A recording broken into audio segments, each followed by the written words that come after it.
Pour cette vidéo, je vais vous faire prendre l'avion pour vous amener aux Canaries. 3h30 de vol au départ de Nantes pour l'île de Lanzarote. Certes, parmi les 7 îles de l'archipel, et pour un premier voyage aux Canaries, ce n'était pas celle la plus recommandée. Et en sortant du nuage, la découverte de cette île singulière est conforme à ce que l'on m'avait décrit. Mais à ce point-là, aïe aïe aïe, un paysage aride, peu de végétation et des volcans à perte de vue.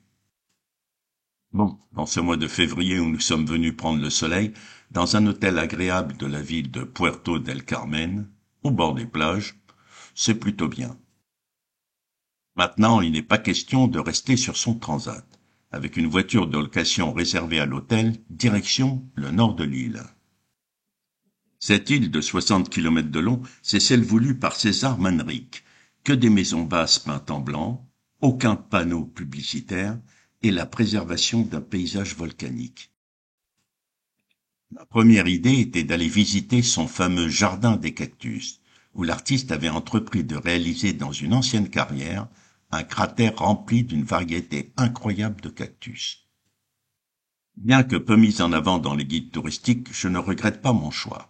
C'était son œuvre, ou sa performance, comme il aimait à le dire, préférée, et pour moi incontournable. La profusion de ces superbes plantes qui semblent exulter dans ce lieu magique est impressionnante, et il est vraiment très agréable de flâner dans les allées pour les admirer de plus près. Mais il est déjà temps de reprendre la route, en traversant d'anciennes coulées de lave pour se diriger vers le nord de l'île au milieu de volcans qui se dressent partout. Le paysage en bord de côte ne manque pas de charme, et il faudrait presque s'arrêter tous les kilomètres pour l'apprécier à sa juste valeur. Mais que dire de celui que l'on découvre au Mirador del Rio, une autre œuvre de Manrique à l'extrémité nord de l'île.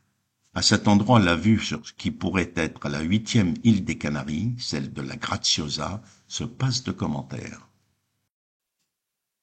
En redescendant vers le sud par la côte ouest, le site le plus connu est certainement le parc national Timanfaya, et à l'intérieur, il est impossible de parcourir la route des volcans sans prendre place à bord d'un bus.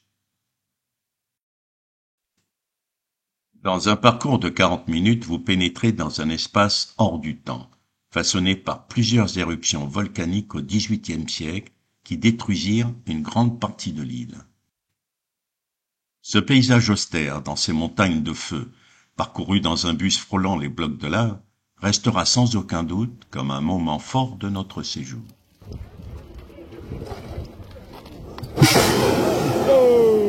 Pour celui qui aime les côtes sauvages, le bord de mer sur la partie ouest de l'île regorge d'endroits qui méritent une station prolongée. C'est le cas du village de pêcheurs de La Santa, où nous avons pu profiter d'un bon restaurant. Puis le bassin vert émeraude dans le cratère d'un volcan submergé à El Golfo. Et enfin, les superbes grottes marines de Los Hervideros. Toujours sur la côte ouest subsiste encore la dernière saline exploitée, sur les 26 que comptait l'île avant les éruptions dévastatrices. Et puis, dès que vous repartez vers le centre de Lanzarote, c'est sur une route qui serpente et grimpe encore et encore sur des volcans. Il était trop tôt dans la saison pour profiter réellement du domaine viticole de la Jeria, où les bodegas, avec leur méthode de culture de la vigne très particulière, se succèdent les unes après les autres. Avec cette multitude de petits cratères entourés de murettes de pierre en arc de cercle, le paysage est somptueux. Avec plus de temps, j'aurais pu encore vous montrer d'autres images, par exemple de Lagomar, coup de cœur d'Omar Sharif. Mais je vous proposerai bientôt une autre vidéo dédiée à César Manrique, celui qui a réellement façonné l'île pour faire de celle-ci une magnifique destination. À bientôt.